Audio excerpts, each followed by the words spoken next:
जोड़ूंगा भगवान की क्या आज्ञा है, और आप जैसा चाहो मैं लिख करके भी बता सकता हूँ व्यास जी, मैं लिख के पहले रखूंगा, आप वो पढ़ देना। ये चीज़ें सिर्फ मैं इसलिए नहीं करता क्योंकि कष्ट संकट भक्ति से ही जाना है, भक्ति ही जरूरी है। हम आपको यहाँ भक्ति जागृत करने के लिए आए हैं। बोलिए सच्चे दरबार की जय हो। आप खुश नसीब हैं कि सनातन धर्म में आपका जन्म हुआ है। आपके सनातन धर्म में कोई कमी नहीं है।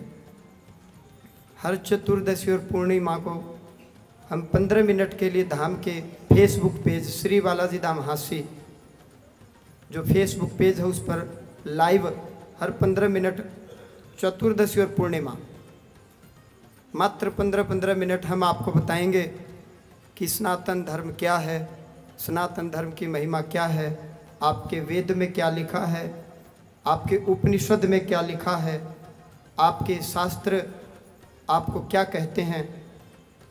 हम दुख को प्राप्त हुए क्योंकि हमने वेद की मर्यादा को तोड़ दिया।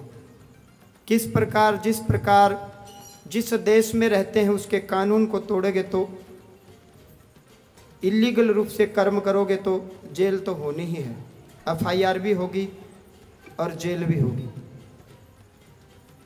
इसीलिए जितना ज़्यादा हो सके हम मर्यादा में रहें। जितने भी भक्त यहाँ बैठे हैं श्रद्धालु हैं, सभी मेरे लिए समान हैं। आदेश भगवान के ऊपर से आने हैं। बाकी किसी की बुद्धि में खोट है तो समिति या मैं या अन्य कोई कुछ नहीं कर सकता। सच्चा दरबार है, भगवान का दरबार है। आपको पूर्ण हक और अधिकार अपनी बात रखने का। न यहाँ कोई बैकडोर है, न कोई सामने कोई दरवाज़ा है, ना ही हम कोई लिखित में कोई पर्चियाँ लेते हैं कि उन्हीं का नाम बोलना है। इसके बावजूद भी किसी की बुद्धि मलिन है, दूषित है, कुछ करे। जिसको मैं नाम से बुलाता हूँ यहाँ बैठा करके उसकी सारी कुंडली बना देता हूँ, आगे पीछे क्या हुआ क्या होगा। हम प्रयास करते हैं, लिख करके देते हैं सारी बातें। जीव को कर्म करना अनिवार्य है, ना लिखी हुई बात का कोई औचित्य और महत्व नहीं है।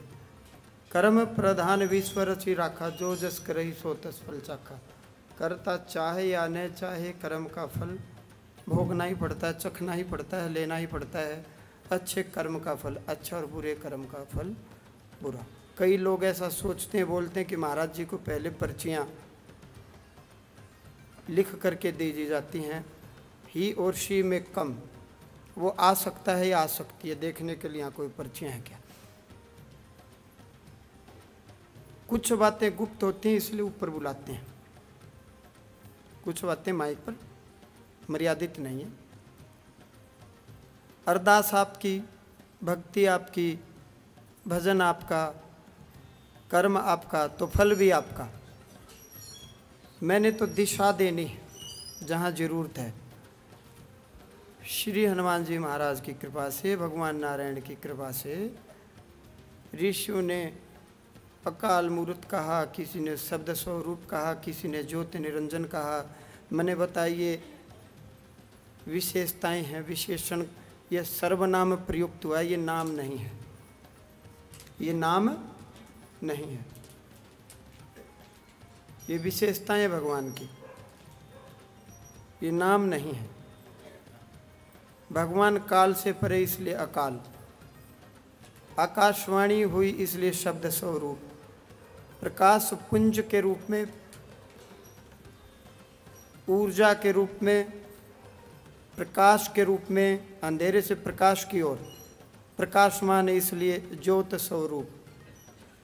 निरंजन जो सब में रमे हुए हैं और सबसे परे हैं, जो संपूर्ण ब्रह्मांड में रमे हुए हैं, आपके अंदर भी, मेरे अंदर भी और हम सबसे परे भी,